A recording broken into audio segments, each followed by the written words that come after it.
Okay, There we are. Sorry, guys. that's okay. You were recording and we didn't see you. Yeah, I forgot to turn on the cameras.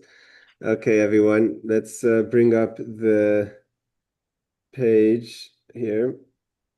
Okay, we're in the middle of the complicated laws of chapter 80 of Kitzur Shulchan Aruch, which deals with many of the prohibitions of Shabbos. Okay, is the page showing on the screen? No, Yeah. there it is. Now it is now. Okay. So now we're going to deal with the complicated laws of what's called taking out ochel, the food, from psolas, from waste. So if you have something that you want to eat versus something you don't want to eat, how are you allowed to separate it? And it touches on a few things, but mainly the issue of borer, of choosing, which is one of the separating, which was one of the prohibitions on Shabbos. So let's say it says ochalam urvim solas. You have foods mixed with solas. Solas is waste. So foods that you don't want to eat. It says mutar livror es ha'ochel mitoich hapsolas. So you could take the food from the waste, not vice versa. Avaloy es hapsolas mitoich ha'ochel. You can't take out the waste from the food.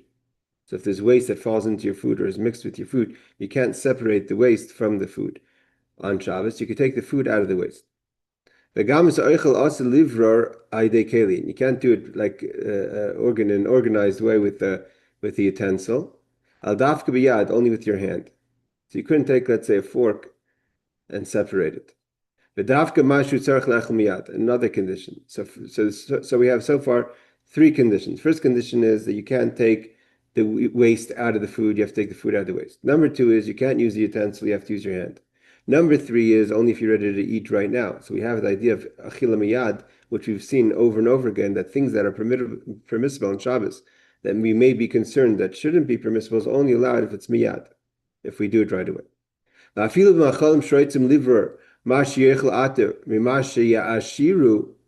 he gives a chiddush, that we're not even talking about food from waste, that you're separating what you don't like or you don't want to eat or you want to throw out versus what you want to eat. But even if you want to separate foods from foods that you want to eat later, so if let's say you want to separate some food and say, I want to leave this for later. So tzrichim hizar, you have to be careful. That you don't take away what you want to leave for later, but take what you want now out of what you want to leave for later. So the food, basically, what the Shulchan Aruch is teaching us is that what's not considered miyad, whatever is not now is considered psolas. It has the same idea as waste. And not to choose what you want, and to leave the rest. So you have to hold on. And not to choose what you want to leave for later and put that to the side. Yes, Aaron. So you're taking out food. Good. You're taking out the food you want to eat. You want to serve it to guests. Using your hand's not an option because no one's going to eat from your hand. So you can't do it? Well, let's see. I mean, I hear what you're saying, and we're not talking about like when we mean utensil kli, we mean like a special serving kli. But if you come in, let's say, with your fork, which you're eating, which is like an extension of your hand. Today we don't eat with our hands, right? So the fork is like an extension of our hand, is different than what we're talking about over here, like using a special utensil to separate it. Now, next question. If a fly flies into my soup, I don't want to touch it with my hand because I don't like bugs, but I don't mind taking it out with a spoon. The rest of the food is good. It came in way after I cooked it. I was sitting here and just a fly. I was eating it, whatever. However, the fly got in. So flies out of food we're going to get to. The Alter Rebbe is very careful in that in the Siddur. You have to be careful. Some people, there's a talk about if you could use, let's say, a spoon that takes out, part of the, people think that if you take out part of the good with the bad, so then you're taking out, good from good as opposed to good from bad or bad from good. But the Alter Rebbe is very careful that in that situation you have to pour it. you can't actually take it out. Especially, you have to be careful how you take that. How you take out the psolas. You're not allowed to definitely pick the bug out, but you have to kind of let it. Even if you take out, you have to let it fall out. Oh yes, Rebecca. Well, we're going to get to that. That's Um, in the next halacha. so I don't know if maybe you said this and I missed it, but what if it's not psola? What if it's like a mixture of nuts and raisins or something, and I just don't like raisins, so I want to eat only the nuts. Can I pick out the nuts and eat them? No, okay. First of all, for you, the raisins would be considered psolas. That's what you're saying. Even food for later. Even if you like food, but you just want to leave it for later, you can't take out what you want for later and put it aside. You have to take out what you want now. So if you, let's say, want the nuts and you don't like the raisins, so you could take the nuts because you're taking ochel from the psolas. You can't take the raisins out. Let's say people don't like a raisin cookie or something or a chocolate chip cookie. You want to pull the raisins out of the cookie. You're not allowed to do that. But you said I could The take the nuts. out of the Okay. raisins. Yeah. If you eat So, only if you're eating it right away, not to separate it for a later point. right. So psola doesn't mean like waste in this context. It means whatever you don't want, even if it's a food that's like appealing to a lot of people, it's still Yes, psola. that's yeah. I mean, even would we see this that even if it's food that you do like, you just don't want to eat it now, you're not allowed to do that. So Okay. surely that you personally don't like that someone else likes. Yes, Barbara. Would you have to throw the part that you don't eat away then? Like when Rebecca, if she picks out the nuts and doesn't want the raisins, do you have to throw those away then? No, it doesn't say. Actually, that becomes part of the problem. The problem is if the psolis is no longer edible, then it could be. The problem is if the question of muksa. That's why we have the problem with the shells. That once you take the seeds out of the shells, and the problem is if you're gonna the shells become now they're not part of the food anymore. So if it becomes muksa or not. But no, you don't have to throw it out. You don't have to throw it out. In some cases, you're not allowed to throw it out. But even here, we're talking about the idea is that if you take the food out of, let's say, you take the nuts out of the raisins, especially if someone else is going to eat it, you don't have an obligation to throw it out. It's baltashchus if someone else is going to eat the raisins. Okay, So he thank says, you. that's a good question though. But so here he says like this: "V'lo livrar masharetz maniach." You shouldn't take what you want to leave. Let's say again, what would be the example? I don't know. I'm going to cut out a piece of kugel and put it to the side for tomorrow. So kimasharetz maniachat. You have to first you take out what you want now. Chashav ichel. So here this addresses exactly what Rebecca was asking. So this is the definition. Kima shiraitzim echel ata, what you want to eat now, choshev ichel, that's called food. Uma shiraitzim aniach, whatever you want to leave to the side, whether it's for you or for someone else or for you at a later point, it's choshev psolos, it's considered waste. Waste is not the definition of the article of food that we're talking about as an entity, but as it relates to the meal you're eating now. If you don't want it now, even if you want it later, that's called waste. That's what he says. Afilu likleif shum oibitzalim walanicha asim mishum bayr. And here he adds that you can't even peel the garlics and the onions to put it on the side.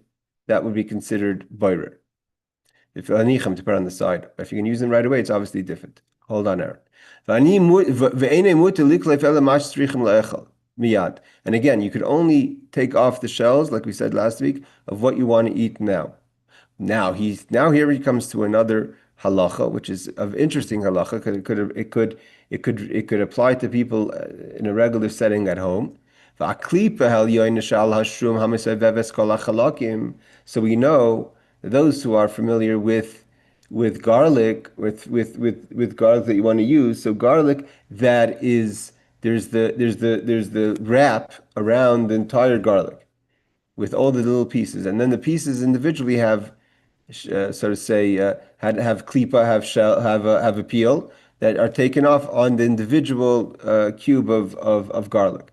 So here he's addressing the outer part of the entire garlic, which is like a single peel around the entire garlic. He says klipa hal yoina, the outer peel of the garlic, hamisaveves kol hachalakim, that surrounds all the parts of the garlic. There's an opinion that should be considered so wasteful that you should not be able to take it off even if you want to eat it right now. And he says in the footnotes, because that's, or he says it actually right here, Mishum Dahavim Mefarik, that's like Mefarik, which is a byproduct of thrusting. So we learned last week about the peels, when it's considered Mefarik or not. But he considers that the outer part of the garlic, the most outer part of the garlic, is so separate from the garlic that that's considered Mefarik, which is a tolda of disha of thrusting. And he quotes the Pri Megadim in Shin Yutes, Eshel Avram Simen Sifkat and Ches. Hiniach Betzarchian leaves it in a question, not definitive, if it's prohibited or not. Okay, yes, Aaron, before we go to the footnotes. Are you allowed? Okay, so it's best, if you know anything about steak, to cut the steak when you're ready to eat it. So if you cut the whole steak at your dinner table, and you know that maybe half the steak you're going to use for Saturday, and this is Friday night, is that allowed to cut the whole steak, or should you only cut the part you're going to eat?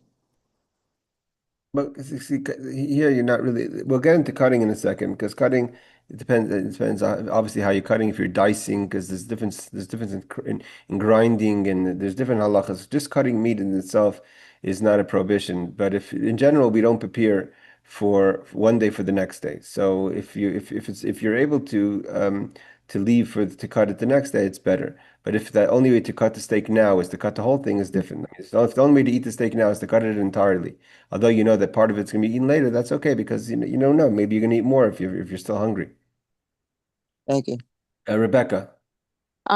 Let's say I'm cutting up a melon to eat, like, to serve right now, and there's like a part of the melon that's like not good, like black or something. Is it okay to not not remove that part, but to use the rest of it and not use that part of the melon and throw Yeah, that part out? because then you're bar oichel mipsailis. You're taking the food away and leaving that becomes like part of the peel. You're leaving it on the side. But what's the Okay. difference? What's the difference? I mean, if I cut it, there's no difference in my thinking. I'm probably all Well, wrong, the difference may be, let's say you have a bruise on an apple, right? right? So to take a knife and cut out the bruise and throw it out, and then just eat the rest of the apple, that would be taking waste out of food. But if you're slicing up the melon and you're just taking away from the melon the parts that you want to eat and leaving the peels and the bruised parts away, then you're taking the food away from the melon. In the case of the apple, where you're holding the apple, want to eat the apple, you just have a bruise, you want to cut it off. That's different. Okay. Yes, Rebecca. You saw Um, you. Yeah. yeah, sorry. I don't know if this is part of something else, but like a fish that has bones or like meat that has like fat on it, like do you have to put the whole bite in your mouth and spit out what you don't want? What you can't, like No, fat and bones are not because chewable, or no, can you like just eat so around it? I mean, even eating around the chicken, if you're eating a piece of chicken, you're eating around the bone, but here you're taking the food away from the waste. You're taking the food away from the waste. To pull the bones out with your hands out of the fish is different than eating around the waste. Wait, so like let's say like I go somewhere and they serve me like a slice of salmon or some other fish, and as I'm chewing it, I feel, or let's say I see there's a small bone in the fish. So what am I supposed to do? No, so you could take your fork and put, the idea is that you're in all these cases you're taking the food away from the psalas and eating it. Okay. You're leaving the bone on the plate. But you can't like remove the bone. You have to just take the But to food that to you to pre want. to pre to pre-remove the bone is complicated, yes. Okay, got it. Thanks. It says oichel now pretty much. Oichel hama'urvim oh, so he says that, sorry, 64. 64 says psolas, which means waste, refers to matters that are presently unwanted. So here he defines it right away in footnote number 64, that the definition of waste in this halacha is not what you consider waste, let's say, that you're going to throw out, but anything that's not wanted now, even if you want it later, never mind if someone else wants it later, is considered waste. So it says you may separate the food from the psolas. He says even if the majority is psolas, right? Let's say the most you have is psolas. However, most poskim disagree in this ruling with this ruling. So he brings down that this is the Pri Megadim. So the Kitzur Shulchan Aruch is being very strict. That he says that even if the psolis is the majority, so you can't take out the psolis, you have to take the food out. But he says that not everyone agrees with this ruling. And again, when we learn the halachas with Hilchas Shmir Shabbos Kehilchatah, we'll see the other opinions about this. Okay, 66. So it says, and even separating food from solus is forbidden when using a utensil. So now he goes into the question of using utensil. So we have a big, large footnote here. So he says this, using a utensil designed for selection, in other words, a strainer. So this addresses Aaron's question. A fork is an extension of today of your hand, like I said. It is prohibited, even for separating food from solus for immediate use. Even if you intend to eat both species immediately, so you may not use such utensils according to Bir Halacha 319. 1. He said like this, using utensils not designed primarily for selection, but which make it easier, is using utensils not designed primarily for selection, but which make it easier, is a deoraisa violation, except when separating food from psolas, to eat immediately. In this case, it would be a rabbinic prohibition, lest it lead to using a strainer or a sieve, Shulchan Aruch Harav. The use of cutlery, okay, a fork, to facilitate the process of selecting is a shvus and should not be used to separate food from psolas, even for immediate use. So unlike what I said, I have to go back what I said, he quotes the Igros Moshe that says to use a cutlery for separating food is a prohibition. So you can't use your fork to separate. This is only, he says, this is only if the utensil essentially enhances the selection process. But if it is used because of cleanliness, this is what I thought, like you had the question of Aaron, it may be used to separate food from the psolas when eaten immediately. Okay. So to break it down, what he says here in this important footnote number 66 is that to use a strainer or a specific utensil that's specific for separating, that's a violation, that's a prohibition. And to use even forks and knives to separate because just as a way of using a utensil, that's again a prohibition. Rabbinic, whether it's rabbinic or biblical or shvus, that's all not the point. The point is, at the end of the day, it is a point because the question is what kind of violation of Shabbos, but bottom line is you can't use it. When can you use the fork? If you're using the fork because you don't want to use your hands, means in theory you would use your hands, but today it's not polite for us to put our hands into the food, especially if other people want to eat from it. So therefore, like I said, in that case, your food, the utensils is an extension of your hand, and then it's permissible. So again, to use a fork and a knife or something to separate, because that's the way to keep it in the hygiene, then that's different, and then it's allowed. So again, to let's say take food out or whatever it is, you don't have to sit there at the table with your hands and dig it into your food, which is inappropriate today. So you should use your fork and knife or a spoon. Okay. So then he says it's permitted by hand only for the purpose of eating immediately. 67 says, not sure why, by hand. Okay, it's permitted. It said it's permitted by hand. Sorry. So he says, or fork, like we said before in 66.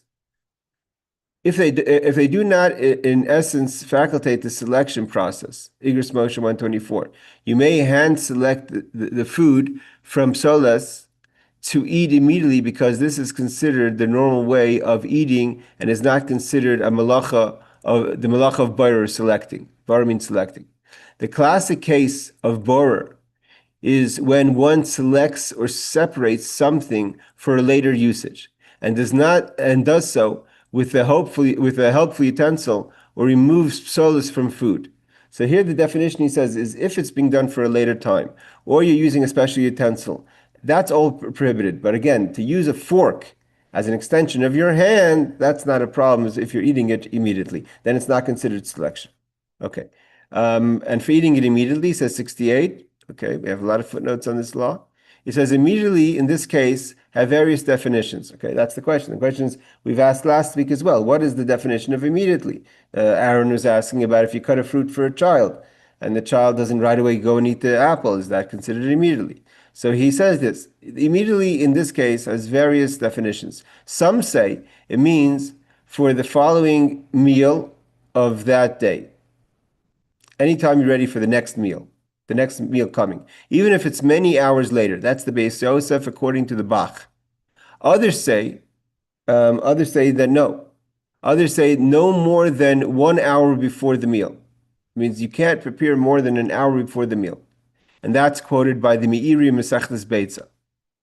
The Shulchan Aruch Harav, which is the Alter Rebbe, which Chabad goes by, and he says, look at Iglei Tal. Still others maintain it has to be exactly before the meal. So seemingly, he says the Alter Rebbe also agrees it should be within the hour of the meal.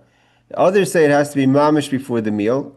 See Iglei Tal. Others hold that an hour in this instance is not absolute, but only represents the normal way of preparing the meal, which can be much less than an hour, the Igros Moshe. So the question is really, is it an hour or is it just a normal amount of time to prepare a meal?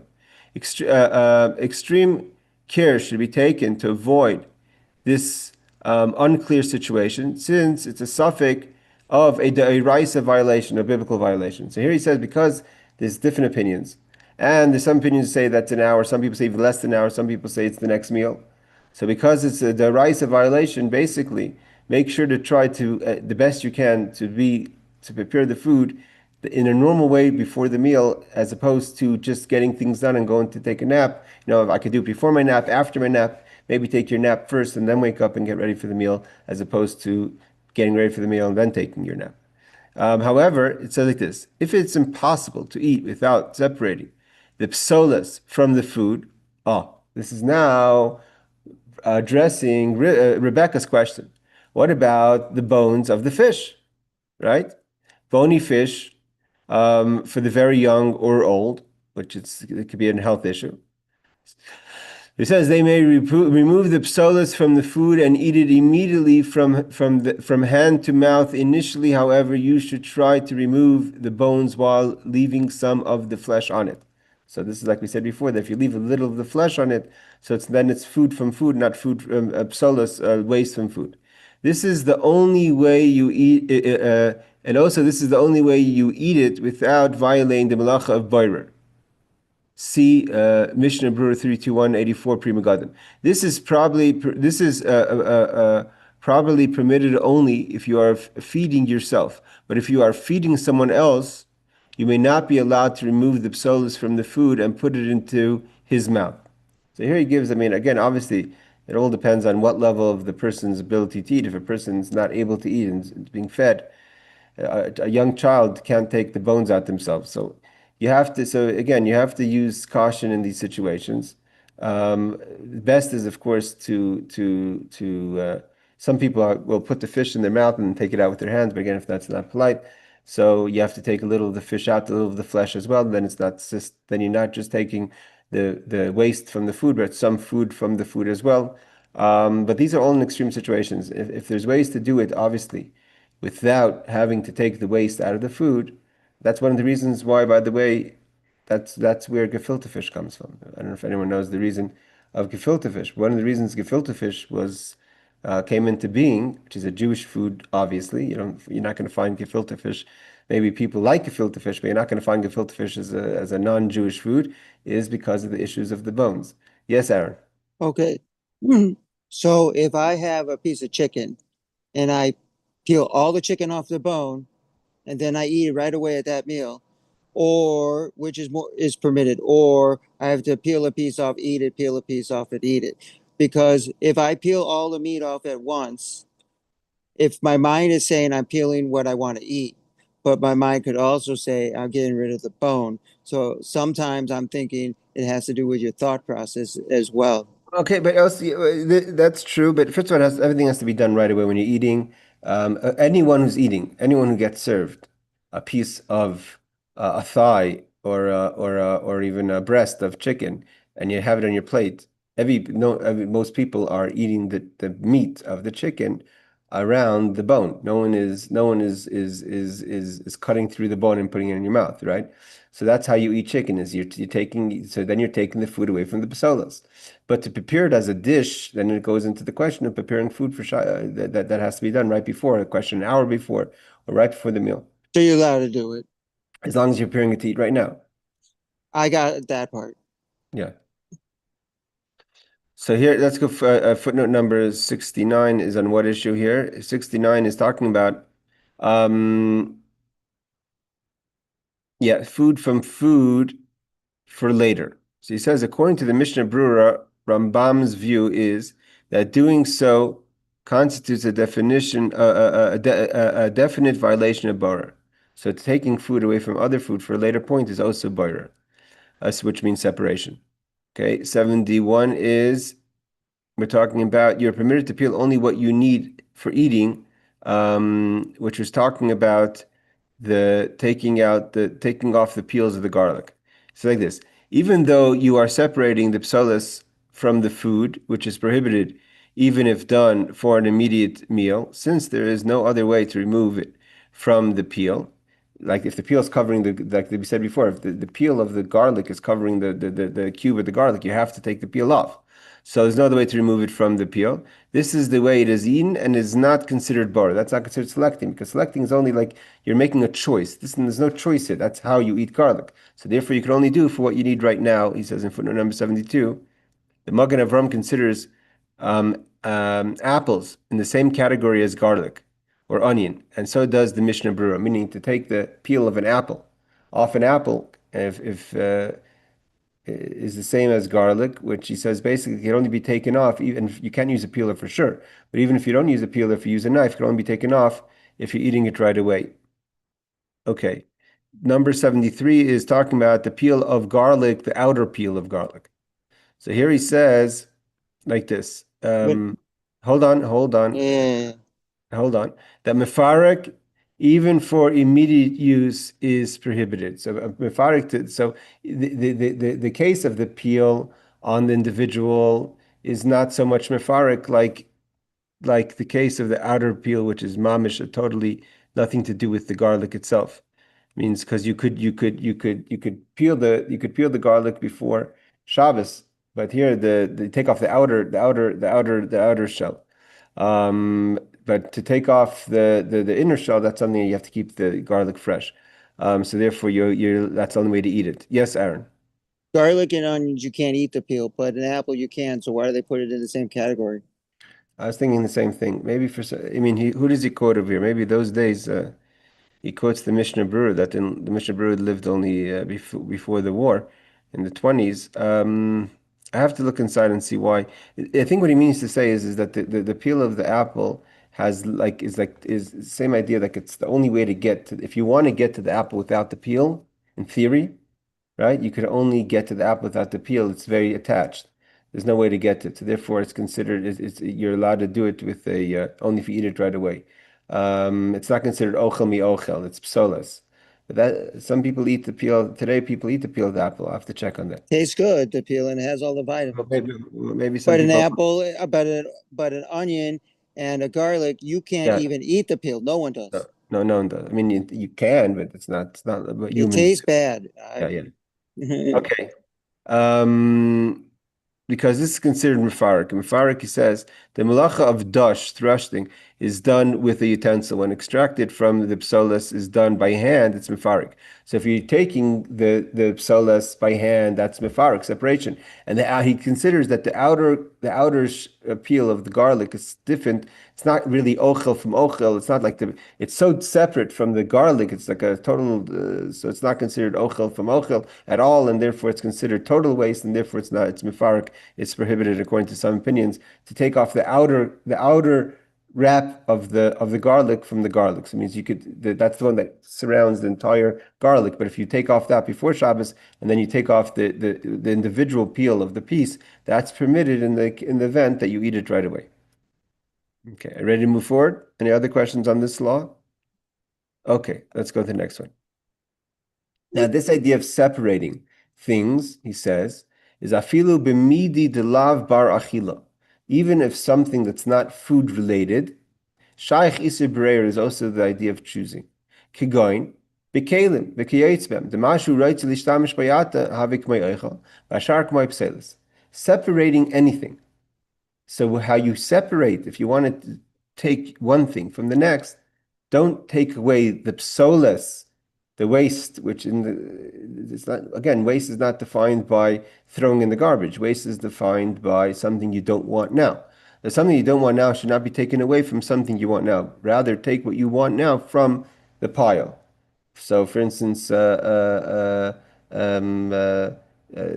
say taking utensils, forks and knives, clothing, whatever the thing is, you don't take the thing you don't want, you take the thing that you do want. And that applies to not just food, but any kind of things that in any kind of level of selection, you have to select what you want, not to select what you don't want. Okay. Footnote number 75. He says, okay, such as utensils. Let's see 75.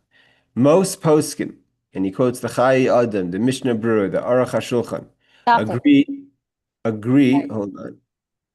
Most people, he says, the Chai Adam, Mishnah Berurah, and Aruch HaShulchan agree that borer applies to clothing, silverware, dishes, forum, even books, etc.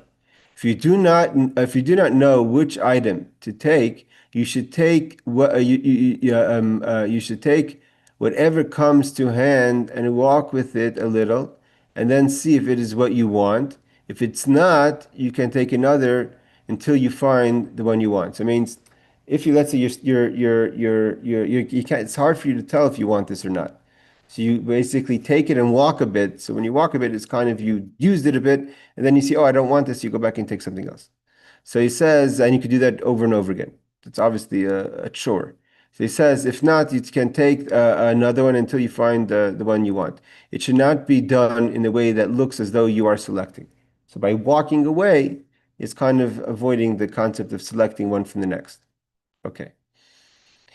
Now, the question that we're coming to is with a strain. So he says like this, Ein lisanin shum mashka, we're not allowed to strain any liquids.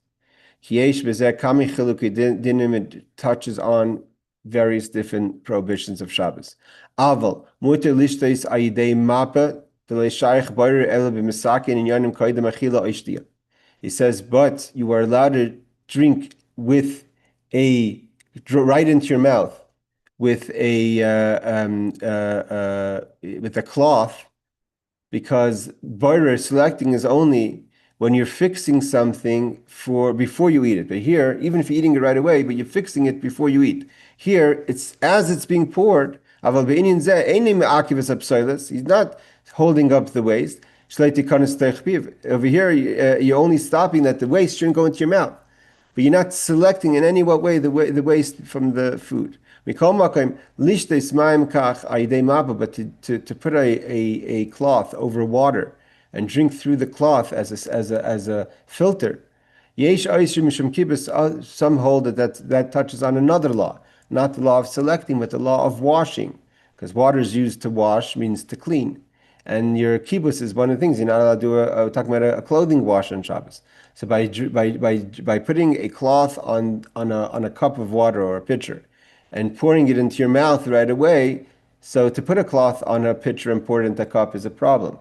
But to pour it into your mouth right away, let's say on a cup, the problem touches that the water as being a liquid that cleans is cleaning. Kibbutz is washing the cloth.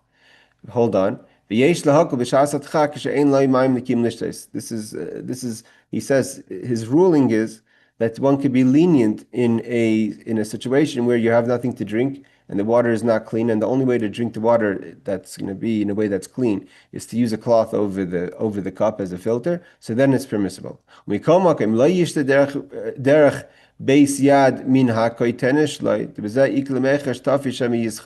says, however, you should not drink through your shirt sleeve. It means use your own sleeve as a filter, because then he says the fear is that that you're gonna squeeze it out because you're wearing it. If you use a cloth that's on the side or something, you could just leave it because yischait, to try to squeeze out the liquids is prohibited on Shabbos. And if you're wearing it if you're using your shirt, you may squeeze it out because you're wearing it. Yes, Aaron. Okay, so you said you can't pour liquid through a cloth because it's like washing. So what if you have a cloth, you're using cold water, it's very hot outside, so you want to put it on your neck.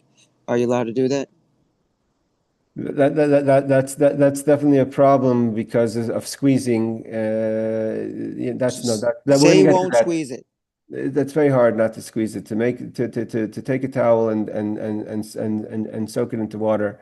It's definitely going to be taking out the water. It's going to be some sort of schita, yischot. So that's something that they have to be careful about. Now, Even we're going to learn. We're not holding it yet. We're going to learn about sponges and things that the special Shabbos sponges that we use, because even if you're using it the regular way, most sponges will give off water, okay, especially. so now can you, just saying it's hot, can you put your feet in a basin of cold water? That's something different. Putting your feet in cold water, you're putting your feet, you're not using a thing. Or you could take out a dry thing from the freezer. It's not liquid, it's not wet. Oh, okay. So here he goes like this. It's forbidden to strain any liquid. 76. We're just going to finish this law and open up the questions. Straining a liquid from straining a liquid from its dregs is a tulda of borer. It is a byproduct of separation or mefarik or thrusting. That's according to the Rambam. Okay, the thrusting, I think it's pronounced. 76, 77 is but to drink through a cloth to strain the water. So he says in this case it's just it's not just a shinui, unusual method of doing the malacha, rather it is not a malacha at all. So he wants to say that when you if we're talking about the case where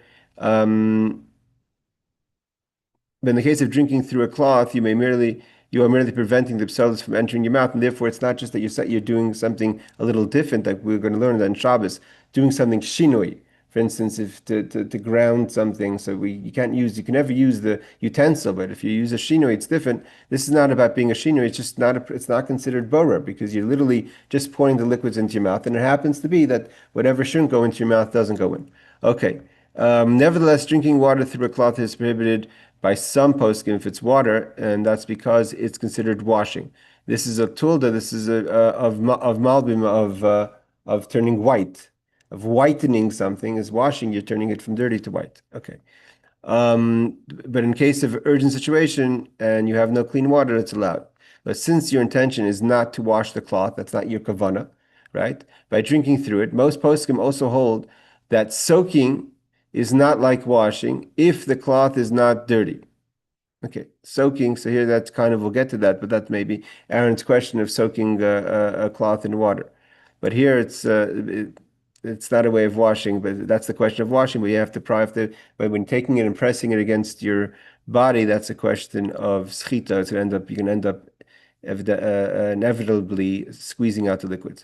However, you should you should not drink through your shirt sleeve because you may squeeze it, since you would be uncomfortable wearing a shirt a shirt with a wet sleeve. So a person may end up squeezing their sleeve to end up drying it, and that would be a problem. Squeezing out water from a cloth is malbim bleaching, is a level of bleaching. So because when you squeeze it out, it kind of bleaches out, takes out the dark, dirty water. Okay, so we're going to stop here. Unless if anyone has any questions of what we learned until now. If not, we can maybe do one more law. Just Yes, one Aaron. quick question. Is there, using all the methods that we learned that we can't do, is there any foods that we shouldn't eat on Shabbos because it might violate a law? Well, that brings up the question of that we talked about. Um,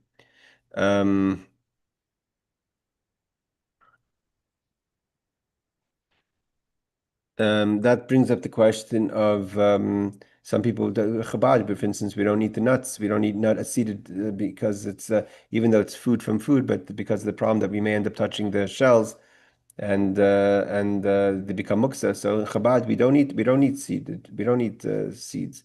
But yeah, I mean, and also we learned if you're not going to eat it right away, that's all the questions of when you were going to eat it. But as long as most things we've come to, for instance, garlic, it seems like he's careful that not to eat. If you only have garlic that's covered in its outer shell, it seems like according to the Kitzur Shulchan Aruch, one should avoid eating those garlics if that's the only thing you have in the house. Yes, Rebecca. I think you might have covered this already, but in terms of like peeling like a carrot or a cucumber, you could use a knife to do it, but not a peeler, and it has Hmm. to be for immediate use. Is that Hmm. right? Yes. Okay. Thanks. Okay.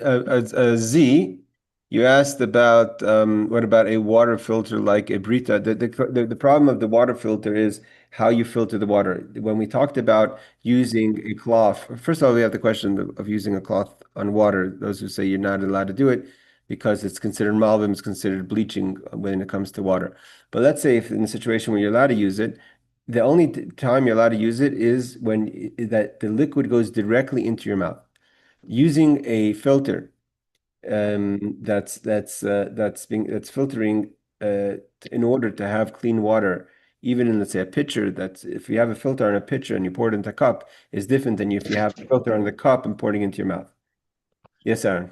But okay, using New York as the example, they claim there's that bug in the water, like a brine shrimp, and you can't see it, but some people can. So there's a whole group of people who won't drink the water unless it's filtered because it has. They know now that it has that bug in it, and that bug's not kosher. So what do you do if you can't use like even a Brita filter? No, no, no, okay. If you're talking about parasites or things that you can't see that are in the waters and people are careful of that, that's not just New York, that people care for that everywhere. So again, to have a filter on the cup is different than filtering out the water before Shabbos. Then you're separating the food from the psolas. And when we're talking about filter, we're talking about using a strainer. Now, people who have the filters in their sinks. There's some people that have the filter that's excuse me, that their sink is connected, that their sink becomes drinking water because it's filtered is different than having a strainer that's being used on Shabbos. Can I ask one more question? Sure, sure. Sorry for all the questions. There are some people who brew coffee by like they put, I guess, the ground up beans in this like filter that goes on top of the cup and then they pour hot water over it. You definitely cannot do that on Shabbos, right? Yeah, that's gonna be the next law we're gonna learn about the coffee. I mean, the next law really is gonna focus on what we know here in Israel as Turkish coffee, of pouring of the remains of the psolas if the coffee sits and falls to the bottom. But yeah, we'll get to coffee next week when we learn about Okay. the making of coffee. Okay. All right, everyone. Laila Tov. Z did you want to elaborate on your question about the Brita? I'm not sure if I understand that correctly. I mean, I think so did you say it was usser then? Just clarify, what is the Brita? It's like a big pitcher, and it has you pour water on top, and it has a filter, and then the water drips down to the bottom. Yeah, that's a problem. That's a problem because that's straight up straining the water. You're allowed to, if you had something like that on your cup and you strapped it to the top of your cup and then drank like that, it's different because then here what you're doing is you're preparing the water, and then whenever you drink the water, you drink it. It's not going straight directly into your mouth. While you were talking, I Googled it. I see what you're talking about. It's like on a pitcher. It's inserted into the pitcher that cleans it. Yes, so that would be a problem in Shabbos. I have to check to be honest with you, Barbara, going to get to you in 1 second. I have to check to be honest, the filters that are used, because today people have filters on Shabbos even. They have filtered water, and they also have filters in their sinks. A lot of today people have built-in filters into their water systems. So that's okay. That's different than creating I mean, that Mr. Rabi falls into the category that's how the water comes out always from you're not filtering it. That's how the water is. It's a setup system, whereas it's not a special utensil that you're using on Shabbos and placing, like the birder is a insert to the pitcher, is different than something that's connected to the pipe system of the house. I'm assuming that would be the difference. Yes, Barbara. I was just gonna ask, but if you took that insert out of the picture, or you, could you still use it? Well, the pitcher itself, is nothing wrong with the pitcher. Oh, Yeah, you but mean you could- you mean after you filtered the water? Right, No, you're not allowed to, the act of filtering the water is the problem. okay. But Means so, you're not allowed so long as you're not allowed to filter water on Shabbos. right, but if I take the filter out and I just have the water in the pitcher, can I do that? Oh yeah, that I mean because then you're not filtering, it's just the pitcher. Okay, To, to that's what I put to wanted. put to put water So how do you get let me just ask a simple question. On Shabbos, how should we do it so we don't break the law and get the parasites out that aren't kosher? okay, I want to check a little bit more about this because I see some opinions say depending on what you're like on what level you're filtering, meaning to say some people like you're saying some people are being extra cautious where there seems to be a discussion about people that are using the filter on top of drinkable water. Means there's a difference between if the water is drinkable or the water is not drinkable. There seems to be Okay, I'll explain this to you real quickly. My brother-in-law is a doctor, a gastroenterologist, and he said there's nothing dangerous with drinking the water. It's just an issue of kosher. I mean kosher. I mean because bugs that we don't see is different than that you can't find. Parasites is okay, but continue. No, but a bug, let's just say this bug, some people say they can see it. It's like a little white floating thing, but it's hard to see. Some people can't see it, but he says once you know it's there, then some people say you still can't, at that point, you can't ingest it. But that bug is not going to hurt you. You could live a long life and drink it all your life. But as Jews, we have to keep the kosher law. Okay, I guess that's good. We have that's another discussion about how we people's about the ideas of eating foods that some people feel has bugs in it. I guess I have to check into that a little more. So Hold we on. want to know how to take care of it on Shabbos and be a Shabbos observer. I understand, but I'm saying the question is I see there's a discussion about what you're doing really. If you're talking if you're filtering drinkable water that just people are being extra careful, or if you're drinking certain waters you cannot drink if it's not filtered. Now, let me ask you another question. There's a thing called the life straw, and you could go into a lake and drink dirty water, and you're sucking it up through the straw. Is So that then allowed? I mean that everyone would agree that the water is not drinkable without it. Here we're talking about in a case where Right, but I'm it's asking you, drinkable water and you want to refilter water that most people would drink without being filtered. right, I understand that, but I'm asking you, you said you could use some type of filter if it's in a cup and you're drinking it, you're pouring it directly into your mouth. Now, my question is So you're saying if you're like sipping it out of the straw. straw, Yeah, you put it right into the lake and you sip it out of the straw. You can buy these things for emergency purposes, like when you have nothing. But my point is, could you use that straw?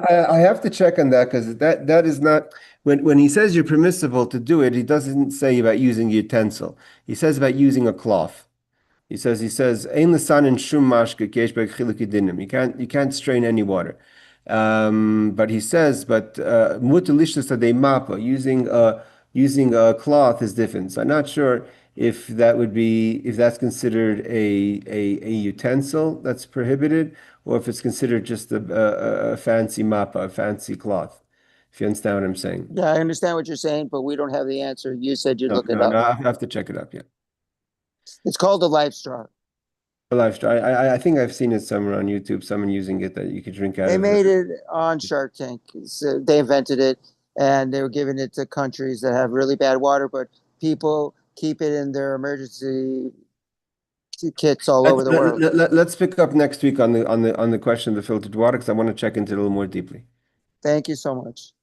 All right, everyone. Laila Tov, thank you for all Thank your you. questions and clarifications. And Thank you. Thank you, Laila Tov. Rabbi. Take care.